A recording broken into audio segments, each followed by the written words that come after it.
Good morning guys, welcome to Videos Online Academic Tutorial. Thanks for staying with us. Today I'm going to be doing some corrections to one of my videos that I did on the preparations and titration of 2022 WAEC Chemistry Practical. You know, in this year we are given redox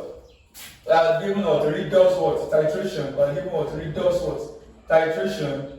Now, and under this redox titration, we are given A to be to be 25.2 grams of iodine dissolved in 6.0 grams of potassium iodide filled per dm cube, that is per 1 dm cube. Now, how do we go about this preparation? Please, I have done a video under this preparation, but the usual question that people are asking was that how do I go about the undissolved iodine crystal? How do I go about the undissolved iodine crystal? Mind you, eating the iodine solution is not the best option because iodine sublime on eating. Iodine crystal sublimes on eating to form gaseous iodine. So eating is never an option here. Now, what are you going to do now in preparing this? You have to measure 6 grams of potassium iodide in 500 ml, about 500 ml of distilled water. So after you have prepared distilled water, so after you dissolve 6.0 gram one and dissolve 6.0 gram of Ki in about 500 ml of distilled water. 500 ml of distilled water. Then after that, you pour your 25.2 grams of iodine crystals in the solution above. So on the solution of both, you can pour your 25.2 grams of iodine crystals in the solution above. Now when you pour your iodine crystal inside the solution above, then the iodine begin to dissolve. Then you have a magnetic stirrer. What I mean by a magnetic stirrer is that you have a stirring machine. Place your iodine that has been poured inside 500 potassium 500 ml of potassium iodide on the magnetic stirrer, so that as you are filling the rest of the water, the stirrer will be mixing up the iodine crystals with the iodine potassium iodide. So you are if you have a magnetic stirrer and a stirrer, put your ball inside the solution and place it on magnetic stirrer for evenly distributed iodine crystal inside your solution. If you put it on the magnetic stirrer, there's still some iodine crystals that will be undissolved in the solution. So how do you go about it? After placing after stirring vigorously or on the magnetic after stirring very well, or on a magnetic stirrer,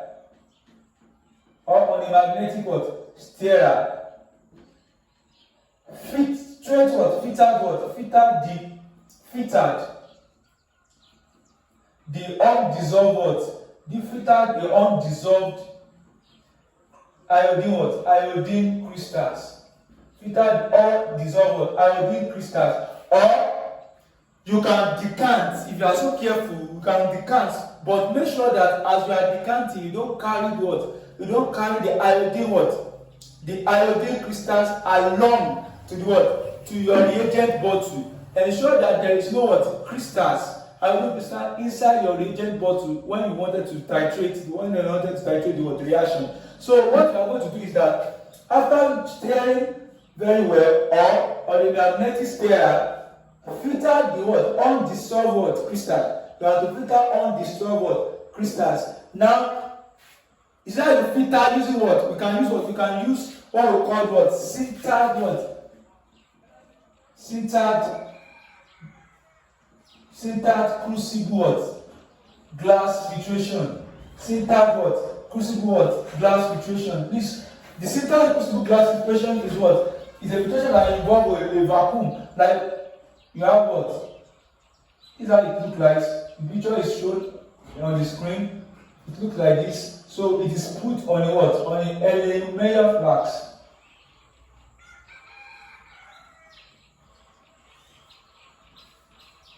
It's put on the aluminium flask, and you have what? An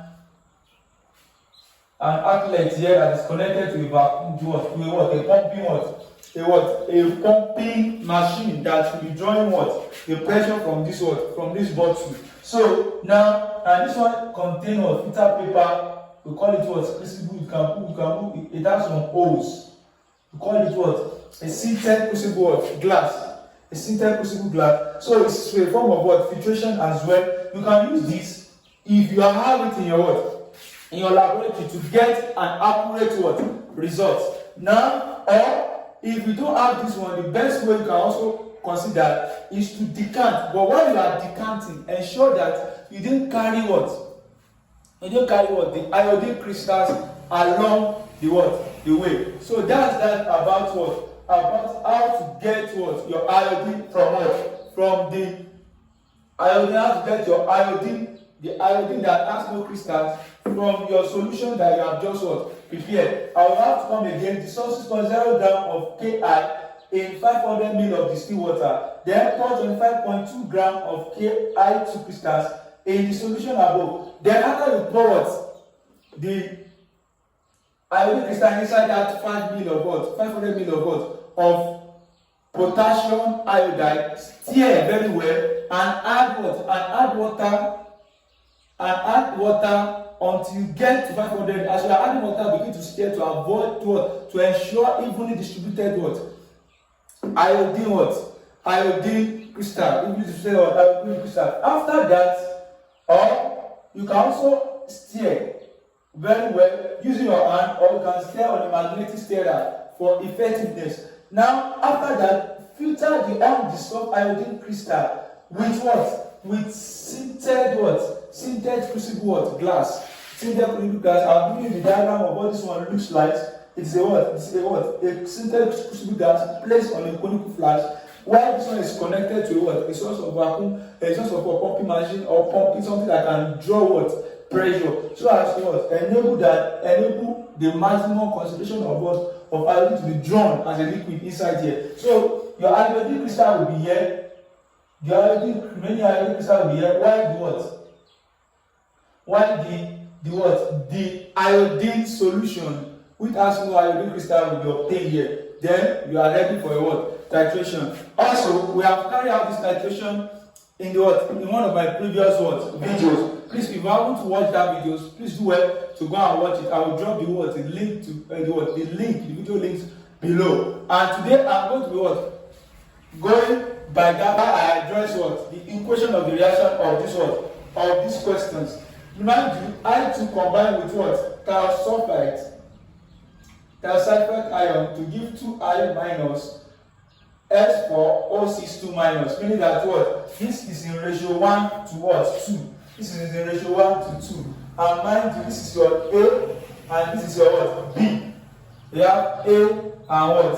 B. So please note that that's one of the things I want to correct by doing this what? By doing this video. And lastly, I'm going to do these questions again so as to what? Be able to know how to go about your calculation, provided this one is what you see in your what? In your question. Now, the what? If you look at the video very well, we have our what? Our table of value for the titrations is what? If you can remember vividly well, we have what? We have 3 columns.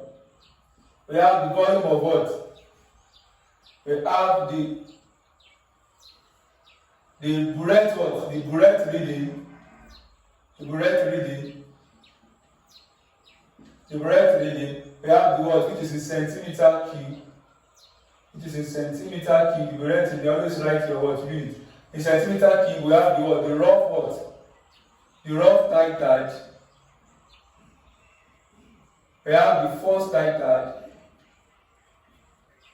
We have what? The second what? the second titad. So we have the second titad. Now here, the first value that we get here, that is the final one. This is the final Burette what reading. The final Burette reading. We have what? We have the initial what? Burette what reading. The initial Burette reading. And then we have what? The volume of B. The volume of what? Of B used. Now I want to bring your attention to this one also. The volume of B used. Why do we have to what? Use B to titrate what? To titrate what? Iodine. Iodine contains an impure what?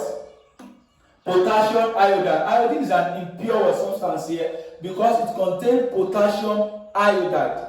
It contains potassium iodide. That's why B is what we are using to titrate what? We are using to titrate what? Iodine, which is our A. So now we are looking for the what? For the amount of iodine present in this what? In this solution. So that's why iodine here will be inside what? Inside the conical flask.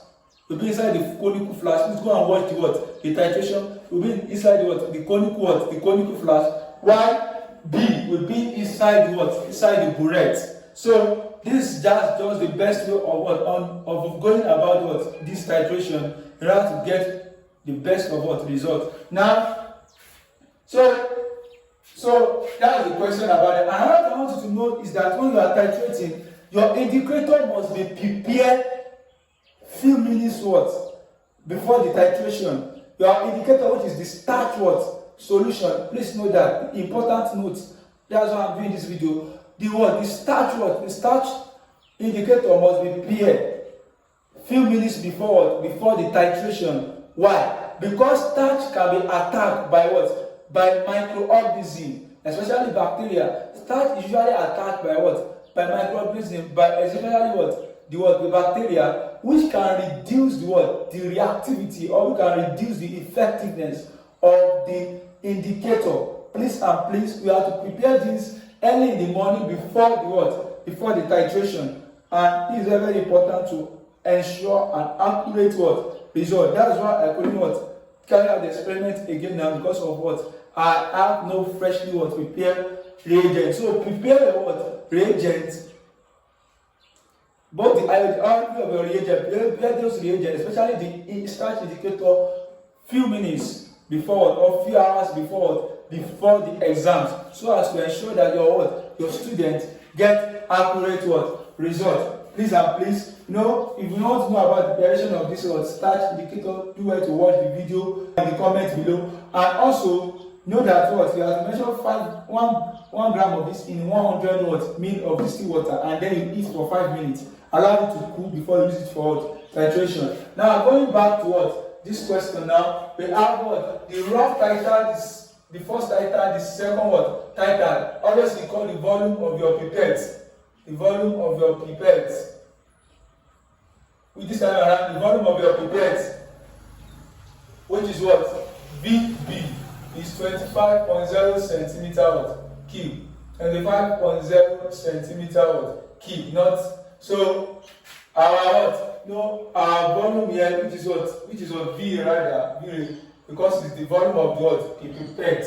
So the volume of the pipette was used to measure the volume of iodine. Don't forget, iodine is our analyte. So that's why we're using pipette to draw to draw iodine. So that's why VA is 25.0 centimeter cube. So now coming back to the question again. Here, when we carry out the experiment, you obtain 5.50 for those people that have watched the video. And if you have not watched the video, please go and check it.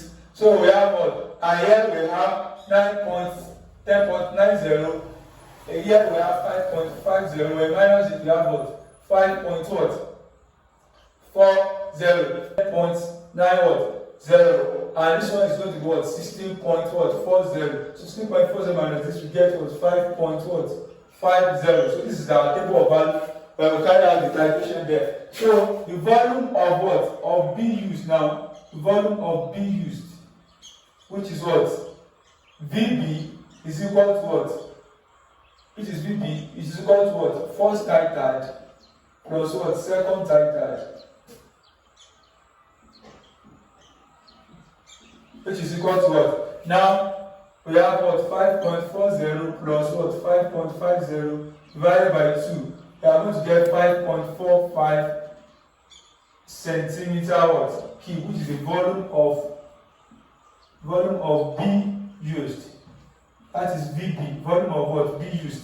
So that's that about what? The volume of VB used. Now that's that about that. So we have to go about this calculation now, knowing that what? The equation of the reaction is this. Don't forget this is 1 ratio what?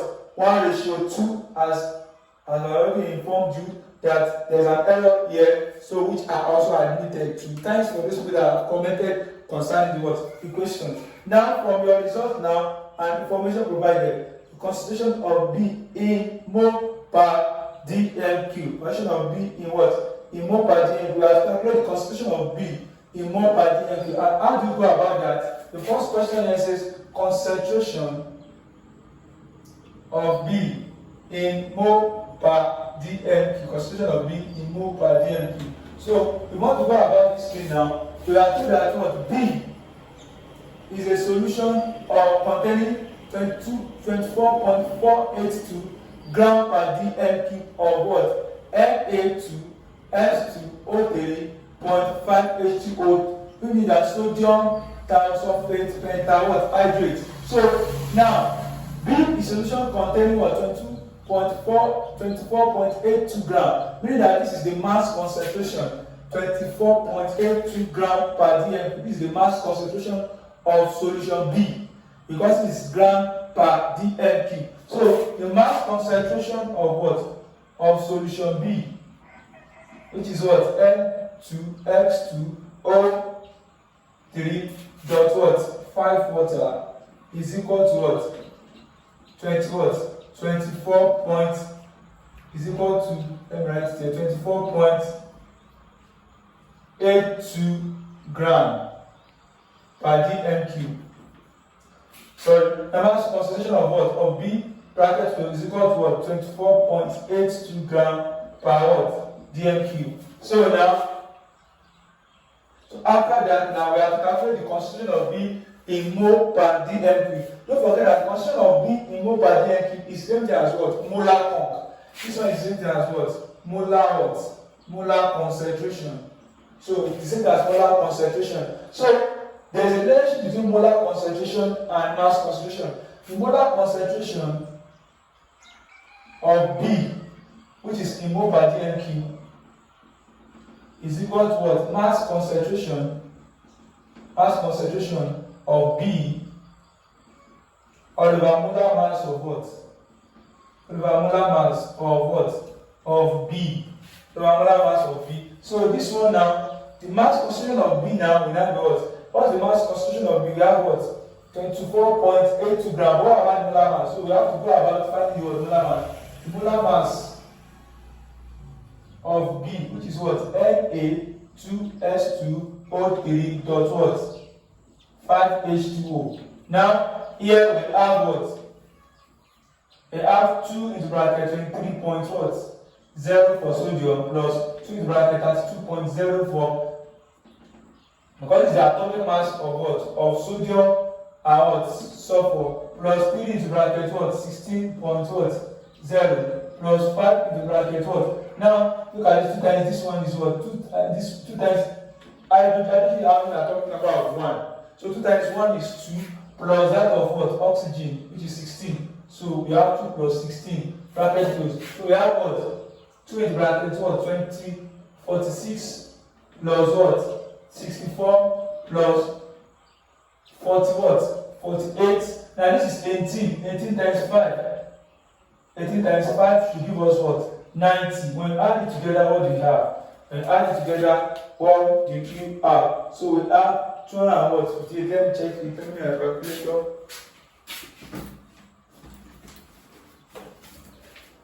So when you add this together now, we have 46 plus 64 plus 48 plus 90. We have for 248 what? 248 gram per mole. 248 gram per mole. So that's that about what the molar mass. So from there now we can pick up, and so now please note this one. This one is very important. So I have to clean this for me to solve the rest of the question. So now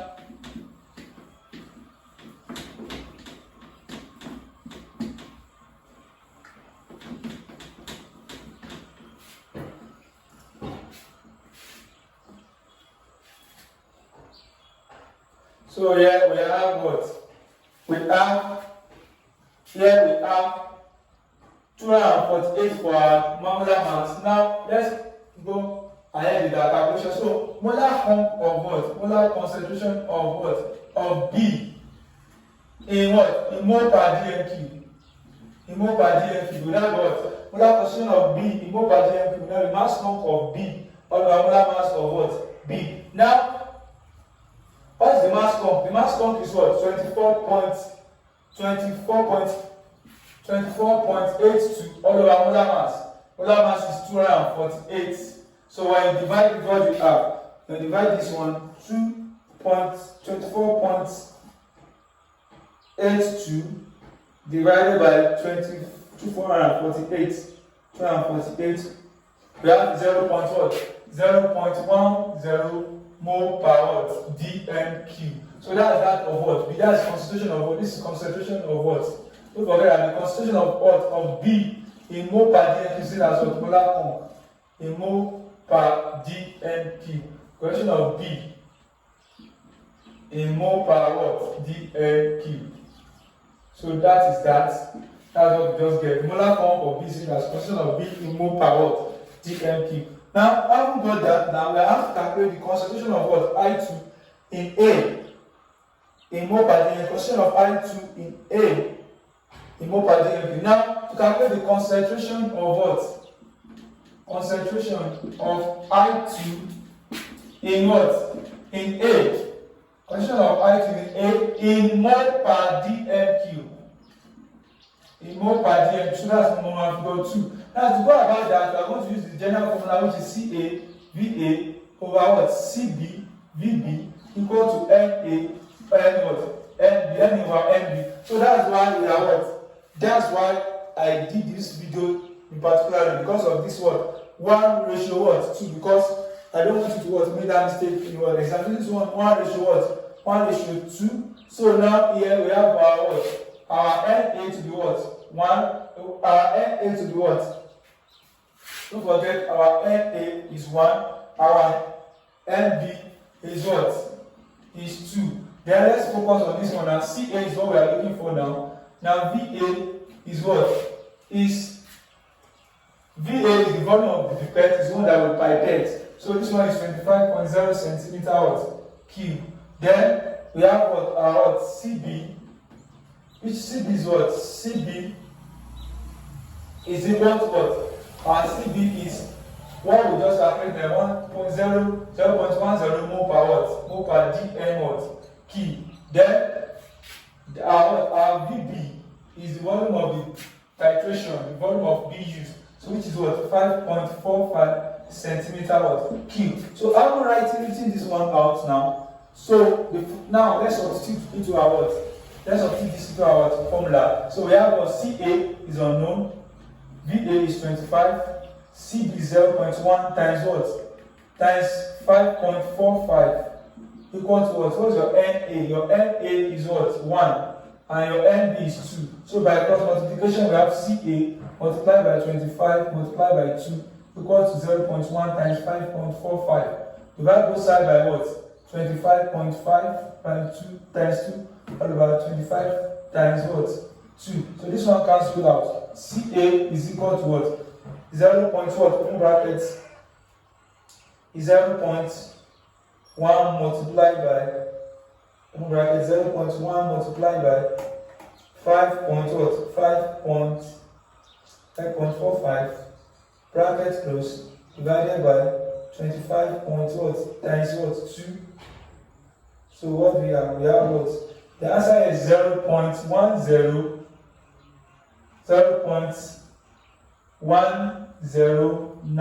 So mole per what? dm³. So approximately now this one got 0.011 mole per dm³. So 3 decimal place 0.0109. So approximately 0.011 dm³. Now let's go about what? Now let's calculate the percentage by mass of I2. The percentage by mass of I2. The percentage by mass of what? Of I2. The percentage of mass by of what? Of I2 now.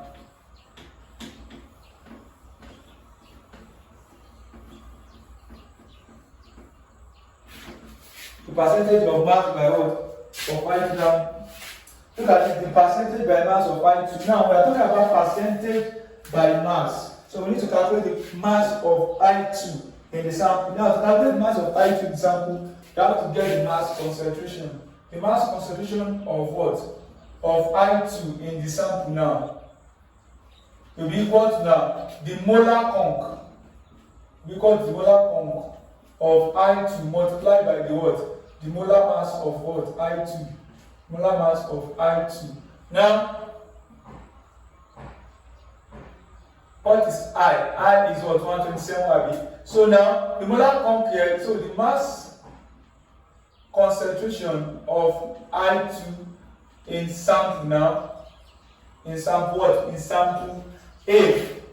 In sample what? A. Which is equal to what? Now, the mass molar conc of I2 is 0.0109, which is approximately multiplied by the molar mass of what? I2. I is what? 127 times 2. So 127 times what? 2. 127 times 2. So we have what? 0. What?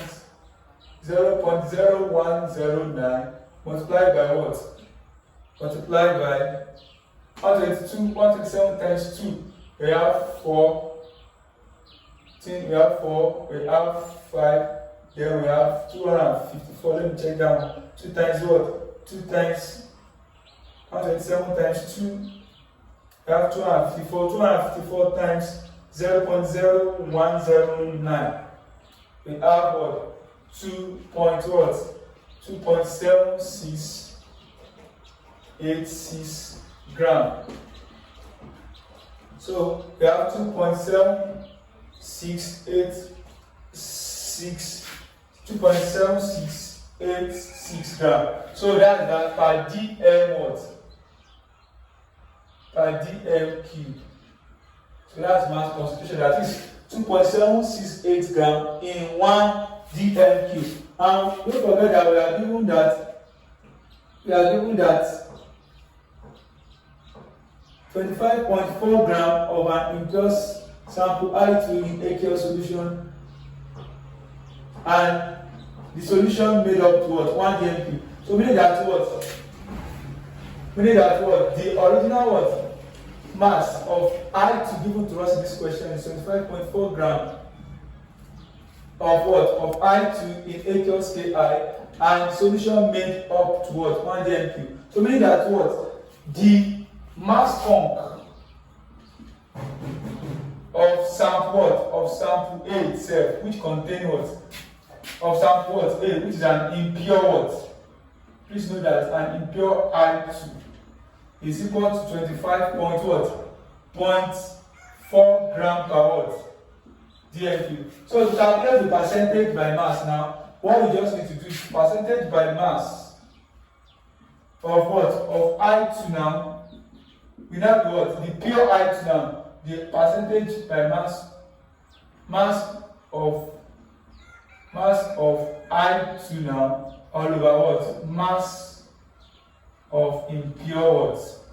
Sample. Impure sample A. Impure sample what? A. Times 100. So now we now give what? 2.7686 all over what?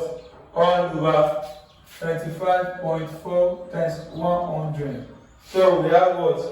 2.7 2.7686 divided by 25.4 times 100. So we have what? The answer here is 10.90%. Now, what other question? Give reason why start indicator was not added to the titration at the beginning of the what? At the beginning of the titration. Give 2 reasons why the start indicator is not added at the beginning of titration. So why is it that the start indicator is not added at the beginning of the titration? If you look at the titration video that I uploaded, you can see that I add the indicator towards what? When the iodine has been lighting to yellow, towards the length point. So that's when I have the indicator. So why is it that I have the indicator at that tail end? It is because to avoid what? The starch complexation. Number 1, to avoid starch iodide what? The starch iodide complexation. To avoid what? The starch what? To avoid starch iodide what? Complexation. That is to avoid the formation of complexation. That's the reason why I use the indicator. So this is the word, this is the question. The reason why the indicator is not used at the beginning. To avoid what? The starch iodide what? Complexation. Number 2, to obtain accurate what?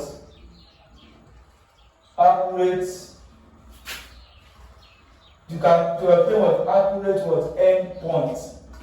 To obtain what? Accurate endpoint. When you use that what indicator, it gives you a sharp end. Not that what the endpoint is not slow, it gives you a very sharp one. You know, after I had the indicator and a few drop of what? Just a drop of the titrant, which is what? The sodium thiosulfite, change the what? The blue black to what?